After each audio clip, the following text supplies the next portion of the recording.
Olá, caro telespectador da Filcai TV. Seja bem-vindo ao nosso programa Estrelas da Bíblia Sagrada.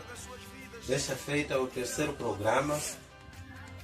Como podem ver, estamos com um novo convidado.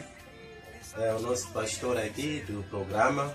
Portanto, ele vai se apresentar para podermos dar início ao nosso programa. Tenha vontade, pastor. Em primeiro lugar, muito obrigado pelo convite de poder partilhar aqui a palavra de Deus neste canal, neste programa. Agradecer a Deus pela oportunidade, dizer que meu nome é Augusto Eduardo, pastor da Igreja Revelação do Evangelho Integral de Cristo aqui no Muxum. Muito obrigado. Já vimos a apresentação do nosso pastor. Vamos desta feita começar com o nosso programa. Hoje a nossa estrela da Bíblia Sagrada é Salomão. Queremos intitular essa história que vamos aqui abordar de um rei, o rei Salomão, que no entanto vamos descrevê-lo como um cristão que caiu. Salomão, como podemos ver em 1 Reis 11, Salomão afastou-se de Deus. É a expressão que encontramos lá. Um homem que foi batizado, nasceu de novo, serviu a Deus, mas não resistiu aos encantos do pecado. Pecado deste mundo.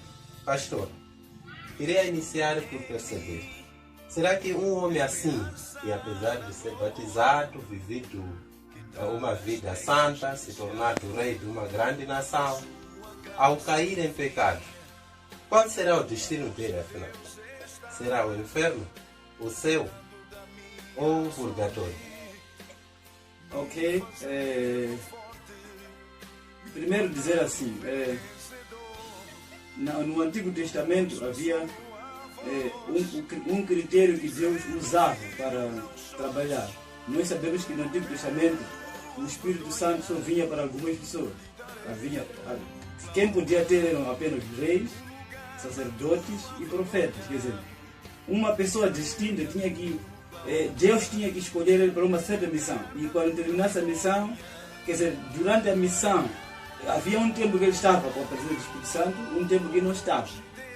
Então, o ato de Deus escolher alguém, aleatoriamente, sabendo dizer que a pessoa tem suas falhas, é pecadora, então, esse ato na Bíblia é descrito como fosse, vamos dizer assim, como sendo a graça. Quer dizer, Deus escolhe a pessoa não por causa dela, mas porque pela sua misericórdia, Ele escolhe a pessoa. Então, Salomão foi escolhido por Deus, não porque Salomão era bom. Salomão foi escolhido porque Salomão era uma pessoa como qualquer uma lá naquele tempo. Então, nesse tempo que ele estava lá como rei, Salomão reinou por 40 anos em Israel. Então, nesse tempo, ele teve a primeira fase, que andava com Deus, estava tudo bem, não havia deslizes lá. Então, passou para aquela outra fase, onde ele caiu na idolatria, porque tinha tantas mulheres. Então, caiu na idolatria, acabou se desviando, até queimou tantas crianças em sacrifício. Então, no fim da sua vida, ele escreve o livro de Eclesiastes. Então, ele voltou de novo para a presença de Deus. Então, pelo meu entendimento desse texto, assim como a história da vida de Salomão, ele foi salvo no fim, porque voltou no caminho principal. Então significa que uma das coisas que os cristãos devem lembrar sempre é voltar no caminho. Sim, até porque é assim, dizer, aquele que Deus escolheu para ser salvo, ele pode se desviar, mas há de voltar.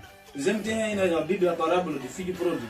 Certo. O filho pródigo desviou-se, mas no fim voltou. Por quê?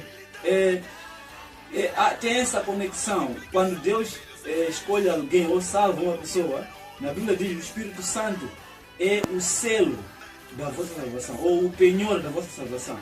Quando alguém é salvo, Deus coloca o Espírito Santo, é garantia da salvação. Ele já tem um selo que de fato é um escolhido, já tem um timbre, mais ou menos. Sim. Então ele pode se desviar, mas sempre há de voltar. Muito certo. Muito obrigado, pastor, por essa explanação. Falando ainda de quedas, Sim, sim. porque o homem sempre é propenso a quedas. A Bíblia em Mateus 24:13 e Apocalipse 2, versículo 26, diz que só será recompensado aquele que se mantiver firme até ao fim. O que dizer das pessoas que no último momento da vida escorregam e caem? O que acontece com elas, sendo que elas estiveram firmes, mas no final caem? Aqui a Bíblia diz que só aqueles que se mantiverem firmes é que poderão ser salvos. Poderia-nos comentar aí? Ok. Para entendermos na íntegra esse versículo ou essa afirmação, devemos primeiro entender o que fala lá no Efésios capítulo 2, versículo 8, sobre a salvação.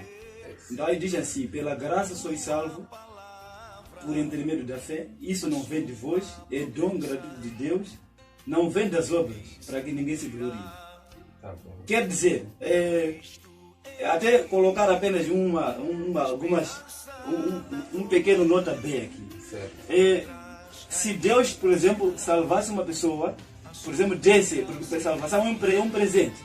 Se ele desse o presente a uma pessoa, e a pessoa, quando alguém salva, ele passa para outra condição, de nascido de novo. Quer dizer, ele já pertence a uma nova família, que é a família de Deus. Ele passa a ser filho de Deus. Segundo, como diz a Bíblia no livro de João 1,12, diz assim: ele veio para os seus não o receberam, mas aqueles que o receberam foram dados o poder de serem feitos filhos de Deus. Então, aquele que crê passa a ser filho de Deus. Então, se essa pessoa ir para o inferno, quem foi? É filho de Deus, foi no inferno. E pode não ter muito, sentido. Sim, não tem muito sentido, porque ele passou para outra condição. Então, daí ele de novo passar por uma condenação, já não teria sentido.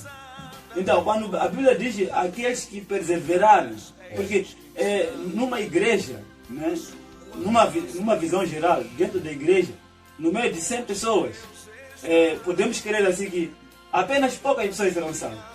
Podem ser 30 ou 20, sim, poucas pessoas. Então, nós acabamos calculando assim que permanecer firme até o fim é sempre estar na igreja, mas não tem muita relação. Permanecer firme até o fim quer dizer permanecer ainda com a sua fé, crendo que alguém te justificou, alguém carregou seus pecados, e não deixar de acreditar nisso. Aí, é isso, quer dizer, nesse sentido que se diz permanecer até o fim. Permanecer na graça, permanecer ainda na família. Ainda, crendo que, porque quando nós cremos que fomos perdoados, mesmo caindo no pecado, nós cremos que os nossos pecados já foram perdoados. Sim, porque Hebreus capítulo 8 diz assim: dos vossos pecados e das vossas iniquidades jamais me lembrarei. Então, quando Deus introduziu a graça, a pessoa creu em Jesus, então, o que ele merecia, que era a morte, Jesus já tomou na cruz, foi morto lá, no lugar dele. Então, o que Jesus merecia, por ter feito tudo correto, que recebe já, somos nós que cremos. Aí houve uma troca de lugar. Muito bem. Uma última questão está relacionada com a parábola dos trabalhadores da vinha em Mateus 21 a 16. Essa parábola diz, basicamente, o pastor já sabe disso, fala basicamente acerca dos que chegam tarde na vinha, ou que se convertem tarde, ou que aceitam tarde. Aqui diz que todo aquele que aceitar vir à vinha, todo aquele que se converter e entrar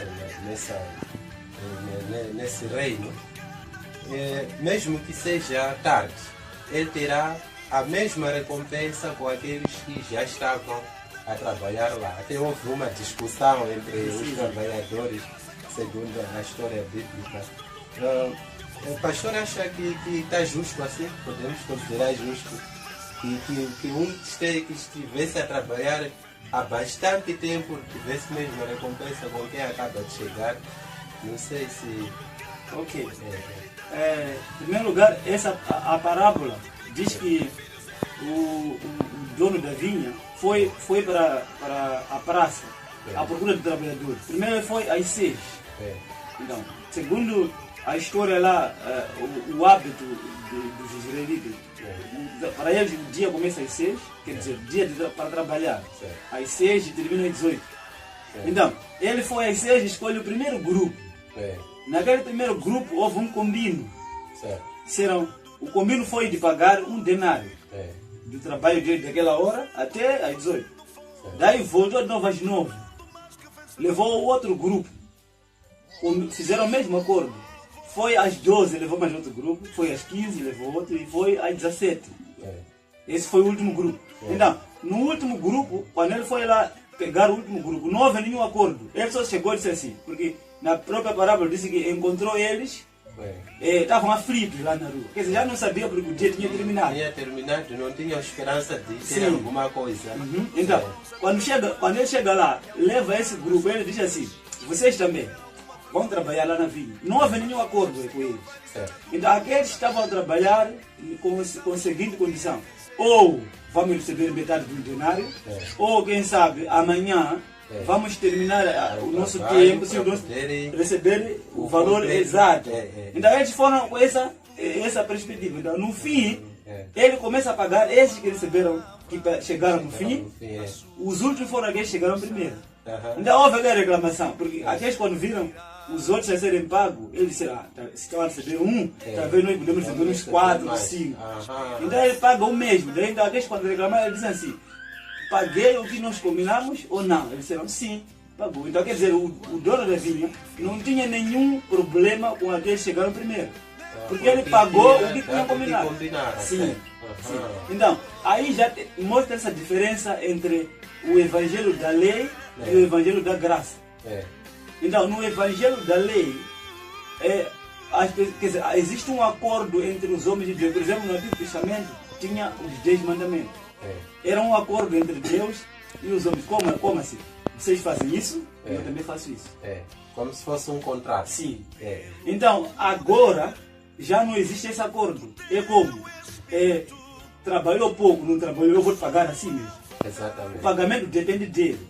Tá bom. Então, quer dizer, aí nesse versículo mostra essa diferença entre o evangelho da lei e o evangelho da graça. Por exemplo, falar para a criança assim, lava prato e te dou 10 meticais. Então ele lava prato. Por exemplo, enquanto ele lava, chega amigo dele aí, ajuda a lavar. Então no fim, o pai dá o seu amigo 20 e dá ele 10. Daí ele reclama, mas papai como? Ele diz, não combinamos dele. Então que tua parte, você só se preocupa deve se preocupar com a sua parte. Sim, com a sua parte. O resto, porque os outros receberam pela misericórdia dele.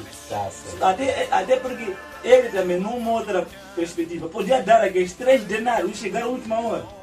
Certo. Porque, dizendo que esse é o combino que tive com eles agora. Sim. Em relação ao vosso combino, mas vocês devem satisfazer com o que nós combinamos. Então, eu estou a pagar aquilo que nós combinamos contigo, convosco, né? Então, mas com esses, eu estou a pagar aquilo que eu quero. Você diz assim, vocês estão chateados por eu ser bom? É verdade. Muito obrigado, pastor. Essas eram as questões que tínhamos para abordar acerca da queda. Significa então que temos sempre a graça de Deus a nosso favor e sempre que caímos podemos voltar. Então, pastor, chegamos ao fim do nosso programa. Poderia tecer as últimas considerações para podermos fechar com o programa. Ok. Então, dizer que a parábola que acabamos, a última pergunta do questionário, então a parábola nos ensina que o pagamento ou a recompensa depende de Deus. O Senhor quem sabe o que cada um vai receber. Mas também é dizer que os primeiros trabalhadores aí na vinha, eles não saíram satisfeitos, Porque eles pensaram que o dono da vinha foi injusto com eles, enquanto ele cumpriu com o seu trato. Então, nesses dois grupos de trabalhadores, quer dizer que os últimos é que vão amar mais o dono da vinha por aquilo que ele fez, não os primeiros. Quer dizer, há mais motivo de glorificar a Deus se você não fez nada para receber aquilo. É certo. Sim, enquanto você fizer alguma coisa, não há motivo. Então, aí onde traz essas duas diferenças. A lei não dá motivo de ser glorificado, mas a graça sim. Por exemplo, Abraão e Sara tiveram um filho, mas não fizeram nada. Quer dizer, Sara era estéril, Abraão já estava acima de idade, tiveram um filho. Então, eles estavam num tempo que não havia lei, era um tempo onde não havia lei. Então, passaram por um período que eles estavam na época da graça, porque Abraão foi justificado pela fé. Porque a Bíblia diz que Abraão é o pai da fé. É pai daqueles que são justificados pela fé, não pelas obras. Então, a informação geral da parábola é essa. Para ver o agir de Deus, espera ele fazer. Então, tem pessoas, por exemplo, que sacrificam tanto para Deus dar alguma coisa. Esse está na condição do bem trabalhador. Vai receber porque trabalhou. Trabalhou, houve um contrato. Mas aquele que não teve esse contrato com Deus, esse, quando for dado, tem motivo de glorificar o Senhor. Então, é isso que eu queria dizer aqui no fim. Agradecer pela oportunidade. Dizer que espero que o que se falou aqui seja de maior importância para aquele que há de vir, venha acrescentar mais algo no seu espírito e venha trazer um crescimento espiritual diferente na sua vida. Muito obrigado. Muito obrigado. Caro telespectador, chegamos desta feita ao fim do nosso programa Estrelas da Bíblia Sagrada, da Filcat TV, canal do povo. Espero que estejamos juntos no próximo sábado, 16 horas, e continuemos a aprender das lições das nossas estrelas da Bíblia Sagrada. Muito obrigado.